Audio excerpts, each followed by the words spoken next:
حضرت عائشہ صدیقہ رضی اللہ تعالیٰ عنہ فرماتی ہیں میں نے نبی پاک صلی اللہ تعالیٰ علیہ وآلہ وسلم کو مرض وصال تک دیکھا ہے، حضور کے وصال تک، کہ حضور قرآن پاک کی آخری 2 سورتیں پڑھ کے سورت فلق اور ناس اپنے ہاتھوں پہ پھونکتے تھے، پھر جسم پہ ملتے تھے۔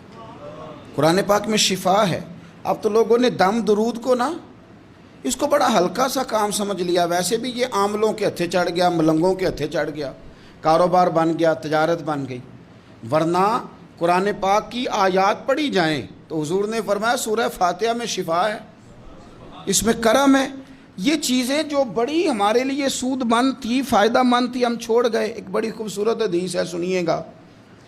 حضرت ابو سعید خدری رضی اللہ تعالیٰ عنہ حدیث کے راوی ہیں، بخاری میں موجود ہے۔